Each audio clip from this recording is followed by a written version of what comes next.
Fala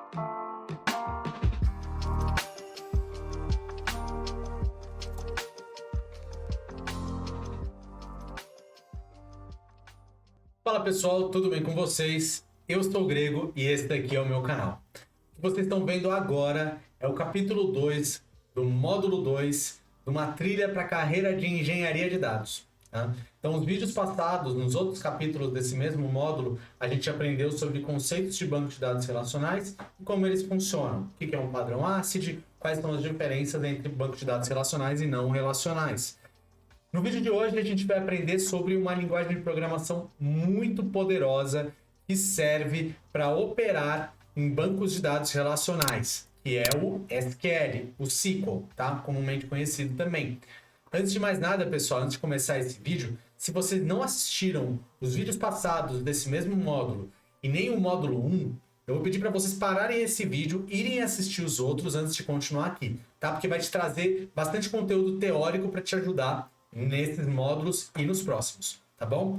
Se você é novo aqui no canal e ainda não se inscreveu, se inscreva, dê um like, aperta o sininho prateado, que isso ajuda bastante o canal a crescer e a divulgar esse conteúdo para mais pessoas que tenham o mesmo interesse que você, tá bom? Então, se você já fez isso, que eu tenho certeza que você já fez, vamos dar continuidade aqui para o curso.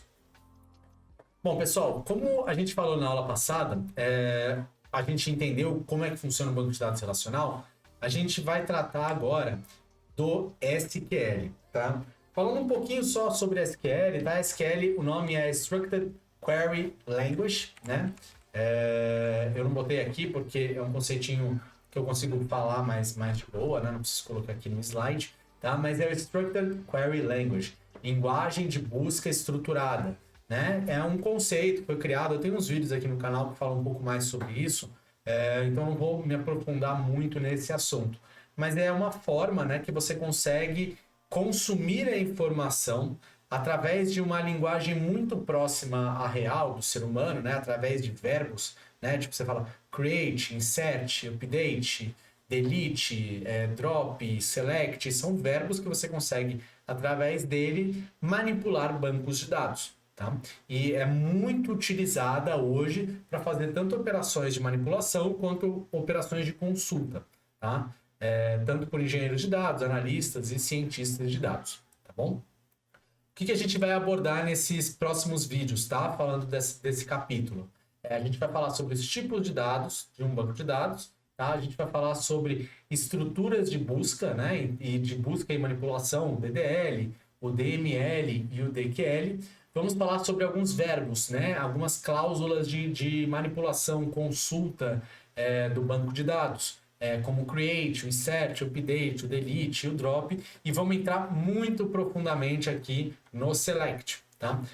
Como eu falei antes, pessoal, esse é o módulo básico de SQL, tá? Então a gente não vai entrar em todos os pontos agora, que senão ficaria algo muito grande, tá? Mas eu vou abordar com vocês situações mais avançadas e outras cláusulas de SQL mais avançadas nos próximos módulos, para não ter muita informação agora, tá bom? Então vamos lá, vamos falar aqui agora sobre os tipos de dados, tá? Então, o que é tipagem de dados, né? O que são tipos de dados? Em toda a linguagem de programação, como a gente viu no módulo 1, é importante a gente representar uma informação que está num software, né, um dado real, através de tipos, né? Então, tipos textos, tipos de números, numéricos, entre numéricos inteiros, reais, datas, né? Tudo isso daí. Então é muito importante para que o computador consiga se comunicar com o usuário, que a gente consiga fazer essas definições de tipos de dados, tá? Então tipos de dados, tipos de variáveis são conceitos muito comuns em linguagem de programação. Mas em todas as linguagens de programação, esses conceitos eles são diferentes do ponto de vista de sintaxe, tá? Então o tipo de dado booleano, né, que é um tipo de dado binário que eu vou falar daqui a pouco, ele tem o nome de Boolean no SQL, tá? Na linguagem SQL. Tá? Veja isso para as pessoas que já conhecem mais alguma, mas veja isso como uma forma de eu generalizar, né, para você, porque o Boolean em SQL pode ser bool em outra engine ali de banco de dados, aqui eu digo SQL Server ou MySQL, tá?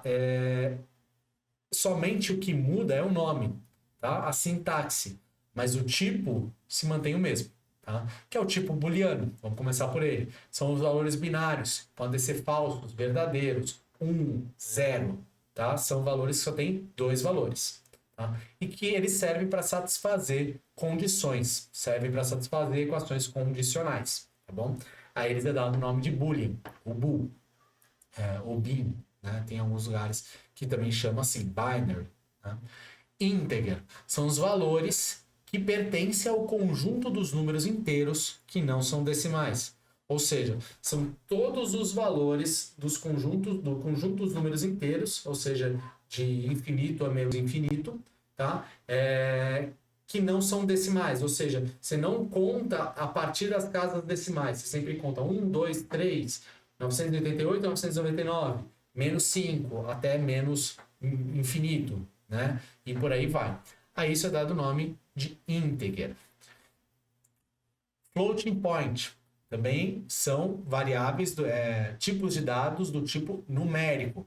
São valores que pertencem ao conjunto dos números reais, ou seja, também inclui-se aí valores decimais, tá? Só que no caso do floating point, não há precisão da casa, não há precisão das casas após a vírgula, ou seja, é um valor inteiro cujo eu posso ter n números depois da vírgula, tá? Entre eles a gente tem o tipo float e o tipo double. Assim como também existe o tipo de dado fixed precision, que são também os números reais, o conjunto dos números reais, mas há precisão após a vírgula, ou seja, é delimitado aqui através desses parâmetros aqui de decimal, o precision e o scale, é delimitado quantas casas eu vou ter após a vírgula, tá bom? Então, eu tenho lá o 10,57 e não passa disso, porque eu só tenho a precisão de 2 casas decimais após a vírgula. Variáveis do tipo string, mais conhecido como texto, tá, pessoal? São algumas, as mais clássicas são o varchar e o char. Qual que é a diferença entre esses dois? O varchar, o tamanho do dado, né, o tamanho do texto é opcional. Eu posso definir, eu posso fechar, mas ele é opcional, não preciso passar. São geralmente para você armazenar textos grandes que você não sabe dizer qual vai ser o tamanho deles. E o char, que eu sei exatamente qual que é o tamanho do meu texto. Então, por exemplo, eu não sei dizer, eu tenho lá um campo de mensagem no meu software, onde o cliente digita uma mensagem para mim. Eu não sei o tamanho da mensagem que ele vai me escrever, né? Então, eu vou deixar ali um varchar grande, né? Vou deixar ali um varchar. Não preciso necessariamente colocar ali, óbvio que vai ter vários problemas de segurança, mas só por fim de exemplo, tá? Eu não preciso me preocupar com o tamanho do texto. Se o cara quiser escrever uma Bíblia para mim, ele que escreva, o problema é dele, tá? O meu banco de dados vai aceitar isso, tá? É diferente, por exemplo, se eu quero representar um country, um país, tá? Então eu tenho lá um char. Um country é representado sempre por 2 letras, BR, US, FR, DE, tudo isso é representado, né, por apenas 2 caracteres. Lembra lá da aula ACE? São sempre 2 caracteres que eu consigo demonstrar isso daqui, tá? Então eu posso sempre passar quantidade de caracteres que aquele meu tipo de dados tem. char 2, por exemplo, se a gente estiver falando sobre países. Ele representa uma determinada data e hora no tempo, tá? Tanto formatado como ISO, só com ano, mês, dia, horas, mês, segundo, entre todos os outros tipos de formatação que a gente tem. Beleza, pessoal, agora que a gente entendeu os tipos de dados, a gente vai entender um pouco sobre como que o SQL funciona, tá? E quais são as definições, né, os padrões de linguagem que dizem respeito a ele, tá? A gente tem aqui 5 padrões de linguagem, mas a gente só vai tratar de 3 nesse módulo, tá? Que é o DDL, o DQL e o DML. O DCL e o DTL, eu vou explicar aqui rapidamente o que ele é, mas a gente não vai entrar muito a fundo nele, tá? Então vamos começar pelo mais importante aqui, tá? Principalmente para as carreiras de análise de dados e para as carreiras de ciência de dados, tá? O DQL, Data Query Language, linguagem de consulta em dados, tá? Principalmente ali o carro-chefe desse padrão é o select, tá? A função select que a gente vai ver agora nas próximas aulas, tá? O que o select faz? Ele consulta informações no banco de dados, tá? DDL, Data Definition Language, linguagem de definição de dados, tá? Então, é feito por create, onde eu consigo criar tabelas, databases, index, que eu marco colunas para otimizar os meus processos de busca, views, eu crio tabelas virtuais para serem consumidas, né, e não necessariamente persistidas, e por aí vai, tá? Mas no que a gente vai entender hoje, pessoal, a gente não vai tratar sobre index nem view, tá? Eu deixei isso aqui para os módulos de SQL mais avançado, tá? DML, pessoal, que é o Data Manipulation Language, são linguagens de manipulação de dados, ou seja, operações como insert, update, delete, mas são operações que manipulam a informação no banco de dados, tá bom? E vamos começar aqui pela Data Definition Language, tá? Por DDL, a gente vai entender aqui quais são as principais funções, né, de manipulação de dados, tá? No caso, a gente vai entender agora sobre o create. Aqui, a declaração da função é muito simples, tá? É um texto, né? Um comando que você vai escrever passando verbos e seus parâmetros, né? Então, eu estou criando, create, a table, uma tabela, o nome da tabela e sua respectiva posição. Depois, mais para frente, a gente vai entender direitinho o que é esse esquema, esse DB, esses clientes. Mas lembra da aula passada que eu falei sobre esquema? Está aqui o esquema declarado para criar uma tabela. O ID, que é do tipo int inteiro, não nulo. Nome, do tipo varchar, de até 20 caracteres, também não nulo. Idade, do tipo inteiro, também não nulo. Região, lembra que eu falei? Tipo char, também com 2 caracteres. Telefone, varchar, 25 caracteres. E aqui, nesse tipo de definição de tabela, a gente tem declarando uma constraint, que é ID sendo uma primary key. Ou seja, todas aquelas regras de constraint que a gente aprendeu na primeira parte desse módulo vão passar a ser aplicadas aqui nesse campo chamado ID. E uma vez que eu rodo esse comando, eu crio a minha tabela. ID, nome, idade, região, céu. Certo? E aí eu posso inserir essas informações lá dentro. Tá bom? Insert, galera, uma linguagem aqui de DML, tá? Então, uma vez criada a minha tabela, né? Que ela foi criada com aquele nome, representado por um esquema, um DB e clientes, tá? Eu tenho aqui o meu esquema, lembra que eu falei, por ser schemaful, eu tenho que sempre declarar explicitamente quais são as colunas e quais são os valores que eu quero inserir nelas. Então tá aqui feito, ó.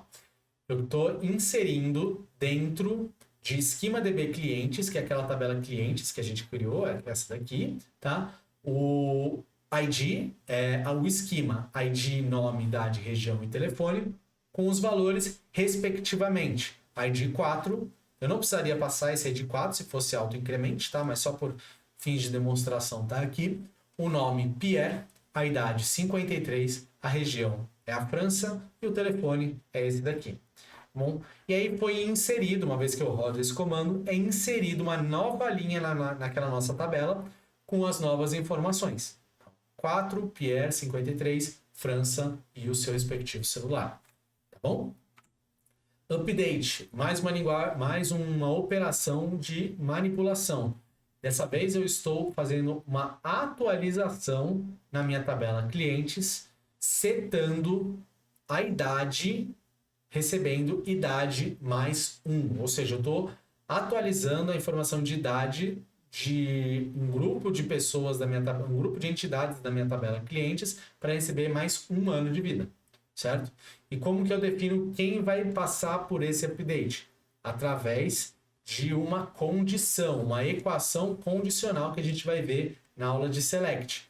Mas o que eu quero só que vocês entendam aqui é que ele vai aplicar esse update somente em entidades, somente em linhas que possuam a região igual a BR. Então, o que vai acontecer aqui?